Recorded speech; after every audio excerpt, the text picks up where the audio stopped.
I believe that The Last of Us Part 2 was a complete masterpiece of a game and that it was better than Part 1. Here is exactly why. Hello everyone, my name is Enoch and in today's video we'll be talking about why The Last of Us Part 2 is a masterpiece of a game and one of the best games I've ever played. Sorry my voice sounds a little raspy, I'm a little sick, but let's get right into it.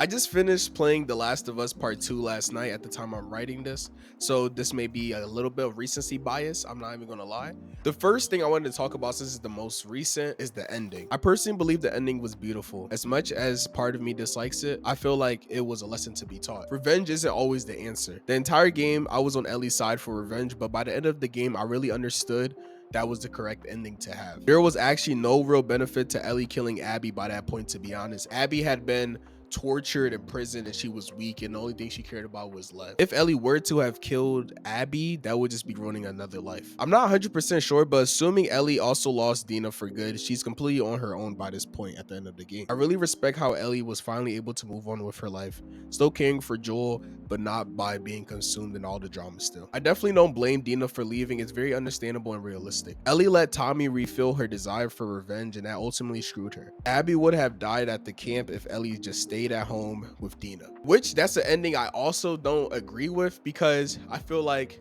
her saving their life also should help with character development, because she technically did save their life by not ending it as well. And especially after Ellie saw Abby and Lev hanging there, she could have just left them to die, but she actually did technically save their life. The ending was realistic and good writing in my opinion. Secondly, I wanted to touch on how great of a character Abby is. At first, I obviously disliked Abby for what she did to Joel, but I completely understand her point of view. Many people criticize how the game is quote unquote making you play as Abby to feel sympathy for her, but I think it is actually a great aspect of the game. People who can't see past that are just completely biased. If you think Joel and Ellie weren't also dangerous throughout the game, you are too biased to understand. Abby showed a great amount of character development throughout the game. Based off what we hear from characters, she used to be an assassin with the Wolf group, as well as Owen, and just in general used to take down villages or whatever you call them. When you play as Abby, you can definitely see the change in character, especially after she took care of Lev, a boy from the Seraphites, a rival village to the Wolves. Abby risked her life multiple times throughout the game to protect this boy with everything she had, similar to what Joel did with Ellie. Even after Ellie basically killed all the people that was close to her, she still spared Ellie on multiple occasions. Abby could have easily killed Ellie throughout the game if we're being realistic, but obviously they won't do that because of plot armor. And realistically, Abby had all right to end Ellie, but she chose to be the bigger person, not continue the cycle. At a certain point, Abby was simply defending herself against Ellie and Tommy. Abby did not even want to fight them anymore. She didn't want revenge. She just wanted to protect Lev. Abby had great character development throughout The Last of Us Part 2. Next, I wanted to speak on Ellie's development throughout the game. In The Last of Us Part 1, Ellie is about 11 years old canonically, but by Part 2, I think she's about 17, and by the end of the game, she's about 20. In Part 1, Joel doesn't allow Ellie to use guns, but eventually at about 14 years old, she uses a gun to save his life. Fast forward to Part 2, Ellie turns from someone who wants to avoid conflict to be full on revengeful, similar to Joel's style. The complete parallel between Abby and Ellie is astonishing. It's almost as if Abby and Ellie completely switch sides throughout the game, or roles. And that's one aspect of the writing I appreciate. It gives you a reason to see Ellie differently. It takes her from the light of an innocent girl to an absolute, almost sort of a rebel. I don't blame Ellie for getting revenge for Joel, but throughout the game and canonically as well, she has 25 confirmed kills in Seattle and over hundreds throughout her journey to find Abby. The damage Ellie did to Abby as a whole is honestly greater than the damage that Abby did to her by killing Joel. Abby and Ellie had both of their dads killed. The difference between both of them is that Abby also lost all of her friends, which Ellie could have had, but she decided to get stuck in revenge. You have to understand Abby's point of view to understand the true conflict of the game. I still like Ellie's character in the game, as I feel it's realistic. After everything Ellie has went through and the circumstances of the game, of the whole franchise as a whole, many people would have reacted the same way realistically.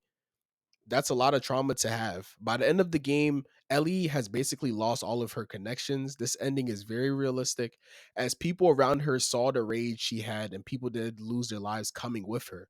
We don't know what happens to Tommy in the game. The last time we saw him was when he came to the house to speak with her and Dina about getting revenge on Abby. But hopefully, we do get closure on what happens to him if we do get a part 3. It will be interesting to see how Ellie's journey continues, as The Last of Us Part 3 may get a game, may not. We'll see.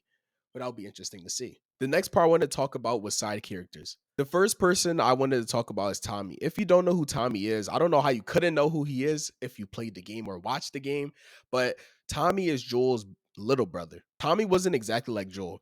If you guys remember in part one and a little bit of part two, Joel and Tommy disagreed with the way Joel ran his life. It's specifically the aggressiveness that Joel had. After Joel died, Tommy was very hesitant on going after Abby and the others. Ellie was furious with this, and eventually Tommy did decide to come with her, or you could say by himself, assuming for Ellie's sake, as that would ruin their connection if he didn't help her out.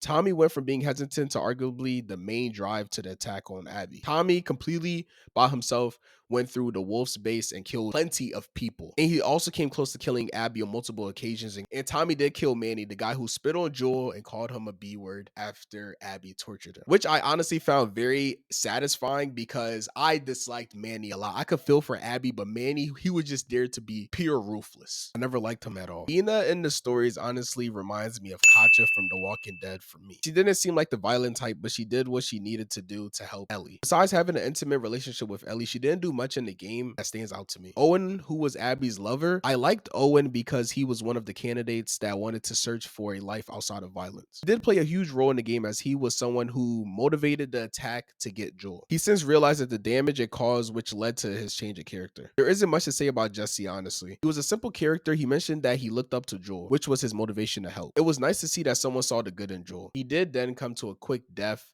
when Abby found the theater lookout, which I don't understand why they killed him off so easily like that. I feel like he would have a more important death. And even after that, he wasn't even mentioned plenty of times throughout the game. He was only mentioned when Dina brought him up in an argument with Ellie. Lev, even though he had a short time in the game, he is a driving factor for the change in Abby.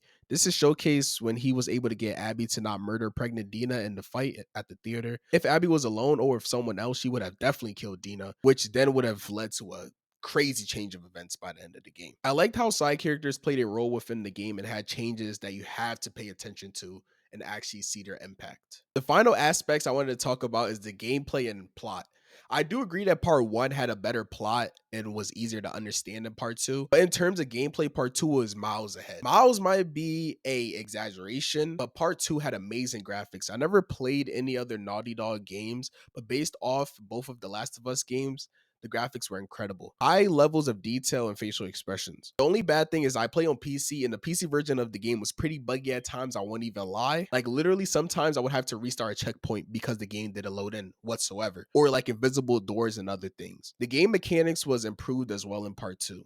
The character movements felt way more fluid. I don't know if it was because you're playing as a smaller character, obviously, because Joel was much bigger than Ellie. But even when you play as Abby, you can still feel more fluid.